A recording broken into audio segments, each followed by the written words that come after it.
महाराज अशोक जयंती समारोह के अवसर पर विगत वर्षों की भांति इस वर्ष भी मनाने के लिए जिन साथियों ने कार्यक्रम को उचित तरीके से आगे बढ़ाया है, सहयोग किया है तन मन धन से, और महफिल में आकर आप अपने मुख्य अतिथि की बातों को सुनना चाहते हैं, तो मैं भी चाहूँगा कि माननीय मंत्री जी की बातों को सारे लोग सुने, क्योंकि आपने मुझे अतिथि बनाया है मुख्य वक्ता के रूप में।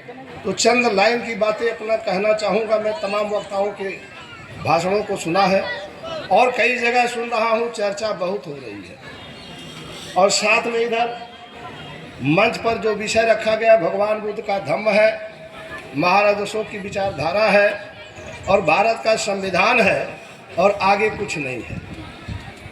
क्या पोजीशन है, इस बात को आप सुनना चाहेंगे तो चंद लाइन में कि जब से आप शांति के पुजारी हो गए, यानी महापुरुषों के चरणों में शरण नमन वंदन अभिनंदन, मंचासीन अतिथि गणों को नमन भी करते हुए आप सबको भी नमन वंदन अभिनंदन कहना चाहूँगा कि जब से आप शांति के पुजारी हो गए, तब से हिजड़े भी आज क्रांतिकारी हो गए। कुछ परिस्थितियां बदली, कुछ आप बदल गए, वरना तो पूर्वज आपके दाता थे, आप भिखारी हो गए।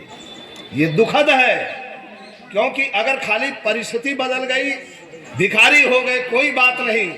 दुख का विषय है कि आप मूर्ख और अनारी हो गए। आपको अपने इतिहास की समझ नहीं, आंदोलन की समझ नहीं, सत्ता में जाया कैसे जाता है, जो सत्ता में बैठा है उसको पटक कर उसके सीने पर कैसे चढ़ जाया जाता है, इसकी भी समझ कायदे से नहीं है।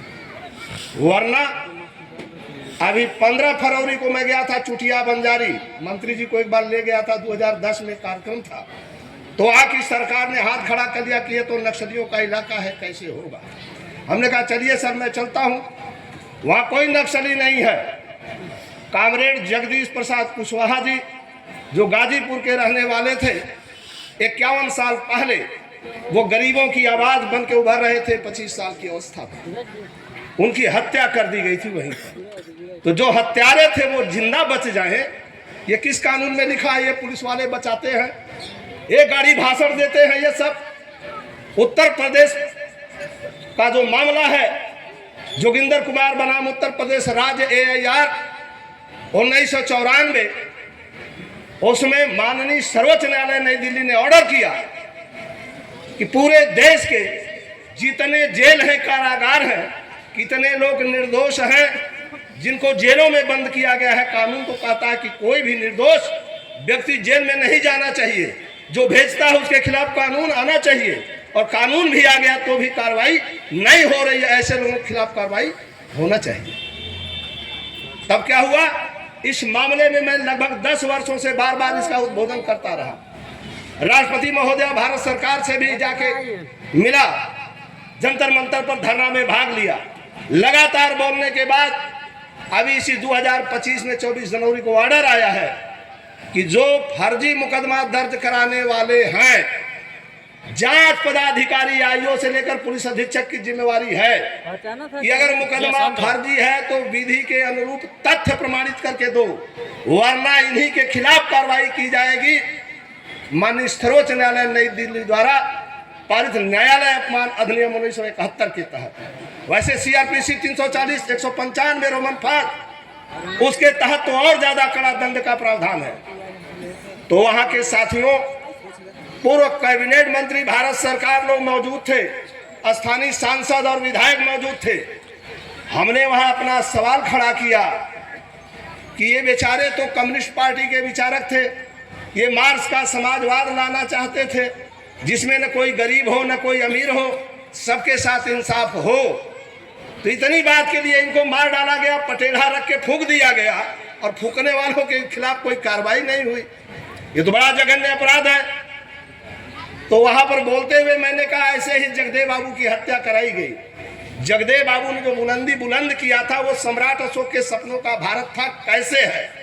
आपने सुना है कि बाबा साहब का सपना ही जगदेव प्रसाद का नारा है, 100 में 90 शोषित 90 भाग हमारा है। सुना है? फिर काशीराम जी आते हैं तो उन्होंने नारा दिया कि बाबा तेरा मिशन अधूरा कांसीराम करेगा। जगदेव बाबू शहीद हो गए, ये कोमा में चल के भी ऊपर चले गए। वो सपना क्या है जो अधूरा रह गया, पूरा करना है। तो उसी के लिए कि वोट हमारा, राज तुम्हारा नहीं चलेगा, वोट का अधिकार दे दिए और राज भी चल रही है। हमारे सांसद महोदय ने कहा, मंत्री जी ने कहा कि बाबू राकेश जी जो आप बोल रहे हैं जगदेव प्रसाद का सपना, वह तो अब पूरा हो गया है। क्योंकि अब तो लास्ट वक्ता थे, इसलिए कुछ जवाब नहीं दिया। इसी मंच से उनका जवाब दे रहा हूं, वो सुनने लायक है और आपको समझने लायक है। और मंत्री जी को क्यों सीएम बनाना जरूरी है, यह भी समझने लायक जरूरी है। जगदेव बाबू ने जो पंपलेट जारी किया था, उन्होंने कहा कि 10 का शासन 90 पर नहीं चलेगा। पहली लाइन, इसे गांव से दिल्ली तक, जब वोट हमारा 100 में 90 है तो 90 वोट के आधार पर गांव से दिल्ली तक बड़ी जाति वालों को राजनीति से हरा करके खत्म करना है इनका शासन, यानी इनका जाति वर्चस्व खत्म कर देना है वोट के आधार पर। और दूसरा कहा कि असली समाजवाद, राष्ट्रीयता और लोकतंत्र की स्थापना करना है। हमारे साथी बोल रहे थे कि SIR में वोट काटे जा रहे हैं, वोट फर्जी बढ़ाए जा रहे हैं, देश में बड़ा गड़बड़ चल रहा है। तो आप भी जानते हैं, हम भी जानते हैं, ये सच भी है। इसका क्या इलाज है? वोट कौन चोरी करेगा? जिसके पास वोट 10% है, असली चोर वही है, क्योंकि उसके पास वोट नहीं, चोरी के अलावा कोई रास्ता नहीं। दूसरी के बाद तीसरी लाइन, राष्ट्रीयता क्या है शायद आप न जानते हो। राष्ट्रीयता किसी कौम की वह भावना होती है जिसे देश की एकता, अखंडता बनाए रखने के लिए प्रत्येक भारत के नागरिकों में इंसानियत और भाईचारा, न्याय बुलंद होना चाहिए। भारत के संविधान की आत्मा प्रस्तावना में लिखा है। आज तक है देश में अंदर, जब 70% निर्दोष जेल में बंद है तो कौन सी भाईचारा है, कौन सी राष्ट्रीयता है? और डॉक्टर BR अम्बेडकर ने चेतावनी भरे लहजों में 22 जुलाई 1947 को कहा कि अगर आजाद भारत को अपनी स्वतंत्रता की रक्षा करनी है तब हमें ऐसे राजा का चिन्ह अपनाना चाहिए या राज्य चिन्ह, जिससे हर भारतवासी को भगवान बुद्ध के नाम पर सर उठाकर सारी दुनिया में गर्व के साथ जीने और विचरने का रास्ता प्रशस्त हो सके, मार्ग प्रशस्त हो सके। लोगों ने पूछा कौन महापुरुष है? क्योंकि दुनिया में एक ही शासक है, महाराज अशोक। आज भी सारी दुनिया में उनका धम्म चक्र विराजमान है, भगवान बुद्ध का धम्म है। आप लोग जो कूड़ा कचरा लाना चाहते हो हिंदू राष्ट्र बनाने का, कोई कह रहा मुस्लिम लीग का, मुसलमानों का भारत बन जाएगा, कोई हिंदू राष्ट्र बनाएगा, कोई कम्युनिस्टों का राज बनाएगा, कोई लोहिया का समाजवाद। तो समाजवाद क्या है? वर्क टू पे, काम करोगे वेतन मिलेगा आपके मेहनत के अनुसार। अगर मेहनत के अनुसार मिलेगा तो मैं भी स्वीकार कर लेता हूं। अगर मेहनत के बराबर तुमने दिया है इनको, तो कैसे इस देश में 80 करोड़ कटोरा लेकर भीख मांग लिए? ये तो है ना, ये कटोरा लेकर भीख मांगने का मतलब हुआ कि भारत पूंजीवाद राज्य बन गया है, समाजवादी राज्य कदापि नहीं है। न तो वैज्ञानिक समाजवाद है, न लोहिया का समाजवाद है। वैज्ञानिक समाजवाद में होता है एक परिवार में माता पिता, पत्नी और बच्चे हैं, 5 लोग हैं, पांचों के पढ़ाई, दवाई, भोजन, कपड़ा, मकान, सम्मान की गारंटी होगी। ये महामानव मार्क्स का सिद्धांत है। वह भी तुमने लागू नहीं किया। इनको आपने केंद्र में सरकार बनवाया, समाजवादियों की केंद्र प्रदेश में बनवाया। तब तीसरी लाइन है कि इज्जत रोटी रोजगार की गारंटी, इज्जत रोटी रोजगार की गारंटी 78 साल में मिला। पढ़ लिख करके PhD बेरोजगार घूम रहे हैं, हाई स्कूल इंटर की कोई बातें नहीं, कटोरा लेके भीख मांग रहे हैं। अगली लाइन है कि 1967 की मूल्य सूची के आधार पर जो 70% भारत का किसान है, उन किसानों के जो उत्पादन है गेहूं, चावल वगैरह, और जो उधर कल कारखाना में पूंजीपति लोहा और सीमेंट, दोनों के मूल्य में बराबरी कायम होनी चाहिए। 1 रुपया 25 पैसा किलो जब चावल था, 15 पैसा उस समय लोहा था। लोहा 70 रुपया किलो हो गया, 25 पैसा और अधिकतम 40 रुपया। किसके हित में नेहरू से लेकर मोदी ने फैसला लिया? इन सारी चीजों को बदलने के लिए ही माननीय मंत्री जी जंग लड़ रहे हैं। तो जंग की बुनियाद भी हम लोगों को सही डालनी है, क्योंकि वसूल जिंदा रहते हैं, व्यक्ति आता है चला जाता है, मौत सबकी सुनिश्चित होनी है। जब वसूल और मूल्य जिंदा है तो आज बुद्ध, महाराज अशोक भी जिंदा हो गए, फूले पेरियार जगदेव प्रसाद सब जिंदा हो रहे हैं, क्योंकि उसमें हम लोग थोड़ी लायक बन रहे हैं। जब से मैं इस मूवमेंट को शुरू किया हूं, मैं समझता हूं कितना परेशानियां आती हैं। तो मैं चंद लाइन कहूंगा कि सूखा और बाढ़ का इंतजाम करना हुआ नहीं। जनसंख्या के बुनियाद पर प्रत्येक जाति की जितनी संख्या है, शासन प्रशासन में उसका उतना प्रतिनिधित्व होना चाहिए। आखिर मंडल कमीशन का विरोध कौन किया? सच्चर कमीशन का विरोध किसने किया? हंटर कमीशन का विरोध किसने किया? यहाँ तक कि आज यूजीसी आया हुआ है, उसका विरोध कौन करता है? जो जगदेव प्रसाद ने कहा कि 10% वाले ही शोषक हैं, साम्राज्यवादी हैं, इनकी जार और कुला की साम्राज्यवादी सत्ता को वोट की ताकत से उखाड़ फेंकेंगे और पटक कर सीने पर चढ़ जाएंगे, समाजवाद लागू करेंगे। मात्र उनको 43 दिन जिंदा रहने दिया जालिमों ने। हमारे साथियों ने कहा कि मौर्य जी का जीभ काटने की बात हो रही है, सर उठाने की। मैं आपको भी कह देना चाहता हूं और ऐसे पागलपन बयान देने वालों को भी कि टकरा जाए वसुधा पर ऐसा कोई वीर नहीं है। टकरा जाए हमसे वसुधा पर ऐसा कोई वीर नहीं है, जकड़ ले जंग में ऐसी कोई शमशीर नहीं है। क्यों? क्योंकि जो आप देखते हो आज, वह दादा चंद्रगुप्त वाली हमारी तस्वीर नहीं है। क्यों? क्योंकि हम लोग अभी लापरवाही में हैं। थोड़ी सी समझदारी कर लेंगे तो वोट की ताकत पर पेरियार रामास्वामी नायकर ने बुलंदी किया तो दूठे प्रधान हुए थे, मात्र 2 प्रधान ऊंची जाति वाले। और प्रधान से मुख्यमंत्री बनने के लिए 90% बहुजनों के घर में लड़कियों की शादी करने के बाद ये लोग सत्ता में आए छल कपट से, वहीं आप भ्रम खा गए। इसलिए भ्रम नहीं खाना है। मैं कहना क्या चाहता था ये समझना जा। हमारे साथी ने कहा कि प्रधानमंत्री मोदी जी बैकवर्ड है, गृह मंत्री जी बैकवर्ड है, कृषि मंत्री बैकवर्ड है, लॉ मिनिस्टर बैकवर्ड है, ऐसे तमाम बैकवर्ड हैं। और साथ में राष्ट्रपति महोदया शेड्यूल कास्ट से है।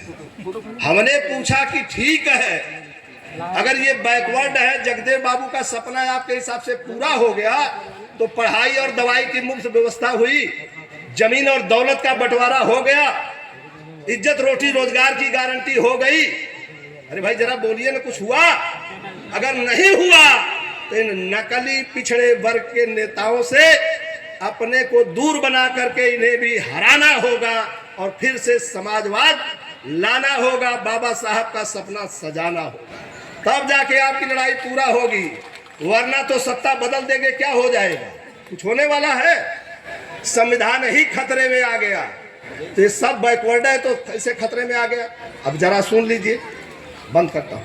1992 में मंडल कमीशन राजा बीपी सिंह ने जारी किया, 7 अगस्त को 13 अगस्त को डिस्टर्ब किया। उसके बाद सुप्रीम कोर्ट गया, सुप्रीम कोर्ट से आ गया। जब आया मंडल कमीशन तो आज कई साल हो गया, लगभग 32-33 साल में 4% कोटा पूरा किए। इतने ईमानदार हैं, इन पर कैसे हम भरोसा कर लेंगे? 4% है। तो मेरा ये कहना है कि जब आप उस समय आया 96 का चुनाव, 292 बैकवर्ड जीते, 131 शेड्यूल कास्ट शेड्यूल ट्राइब्स और 30 मेंबर ऑफ पार्लियामेंट माइनॉरिटी, कुल 453। और प्रधानमंत्री ऊंची जात का बना। इस बार तो पिछड़ी जात का अगर प्रधानमंत्री है तो फिर बताओ कैसे इस देश में गरीबी है, बेरोजगारी है, महंगाई है, भ्रष्टाचार है, अत्याचार है, मां बहनों की आबरू पर डकैती डाली जा रही है, उसका जिम्मेदार कौन? क्योंकि 107 मेंबर ऑफ पार्लियामेंट प्रधानमंत्री बनने से ज्यादा बैकवर्ड है, शेड्यूल कास्ट है। फिर कैसे यह रास्ता रुका? संविधान कैसे खतरे में आया? यही सारी बात आपको पूछना होगा, क्योंकि इस समय को ध्यान दे के ही चलना है। मैं चाहता था कि बहुत पहले हम लोग आए होते तो और बात कहते, लेकिन इतना जरूर है कि शोषित इनकलाब, शोषितों का राज, शोषितों के लिए हम करेंगे। तो जगदेव बाबू तो नहीं रहे, काशीराम जी चले गए और माननीय मंत्री जी सर पर कफन बांध कर निकले हैं। तो क्या आप लोग समर्थन करेंगे? ठीक है, शानदार बधाई। अगर समर्थन करते हैं, मंडली भाई परिवार से लेकर नातेदार रिश्तेदार तक अपनी बात बुलंद कर दीजिए कि मंत्री जी का जो फैसला होगा, जो गरीबों की आन बान शान, बेजुबानों की जुबान, अजनबियों के रहबर हिम्मत और दिलेरी के पर्याय है, हम लोग उनके साथ चलेंगे। लेकिन बुनियाद अशोका द ग्रेट का जो थीसिस है, हमारे साथी ने पूछा था कि सील का पालन कितने लोग करते हैं, पता नहीं है। अरे भाई, सील का पालन जिस दिन करोगे उस दिन हो जाएगा, तो कैसे होगा वही सुनाना चाहता हूं, ताकि वाणी विराम करूंगा। हत्या नहीं करना, चोरी नहीं करना, झूठ नहीं बोलना, व्यभिचार नहीं करना, नशा नहीं करना। अगर मान लीजिए जो नहीं करता है तो अब तो धर्म का पालन कर ही रहा है, और जो बेचारा इसके ठीक उल्टा चलता है, हत्या करता है, चोरी करता है, झूठ बोलता है, व्यभिचार करता, नशा करता है, ऐसे पागलों को मनाने की जिम्मेदारी किसकी है? उसी के लिए राजपाट में पुलिस प्रशासन बना है। पुलिस अधिनियम 1861 की धारा 23।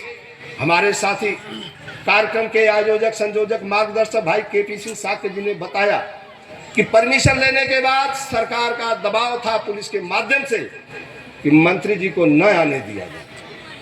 अभी कल मैं जिस सरगा में कार्यक्रम में था, वह सत्ता पक्ष विपक्ष दोनों मिलकर के मुझे डिस्टर्ब कर रहा था, और यहां तक डिस्टर्ब किया कि मंच पर बोलने ही नहीं दिया। बुलाया सम्मान से, बेइज्जत करता रहा, और उसके एक बड़े नेता हैं जो उल्टा पुल्टा भाषण देते रहते हैं। उन्होंने कहा जितना लोग मुझसे सीधा समझते हैं उतना मैं सीधा हूं नहीं। तो मैं भी नेताजी आप ही को संदेश करके बोल रहा हूं कि मैं जलेबी से ज्यादा सीधा हूं, और खाने में मीठा, और खा लेने के बाद जहर से ज्यादा तीता हूं, तुम्हारी हैसियत मिल जाएगी। इसलिए मैं निवेदन के साथ कहूंगा कि यह लड़ाई सिर्फ भाषण तक की नहीं है। अगर आपने जंग का ऐलान किया है तो जगदेव बाबू ने भी कहा था कि पहली पीढ़ी मारी जाएगी, दूसरी जेल जाएगी, तीसरी राज करेगी, जीत अंततो गत्वा हमारी होकर रहेगी, इसे कोई रोक नहीं सकता है। तो आखिर मारे जाने के बाद कितने लोगों को मारा गया? क्योंकि हमें सेल्फ डिफेंस का राइट है, कानून में आत्मरक्षा का और प्रतिरक्षा का अधिकार है। अगर इस बार कुछ हुआ तो देश में खून की नदियां बहेगी, और इसकी जिम्मेदारी अकेले डॉक्टर राकेश कुमार मौर्य लेने की तैयारी में है। इसे घबराना मत। पूरी एक तरफ से कत्लेआम होगा, और जो भी रहेगा, जो भी करेगा, जो समर्थन देगा, उसके घरों में कोई दिया जलाने वाला नहीं बचेगा। जय भारत, जय भारती। वोट की ताकत से मार भगाओ।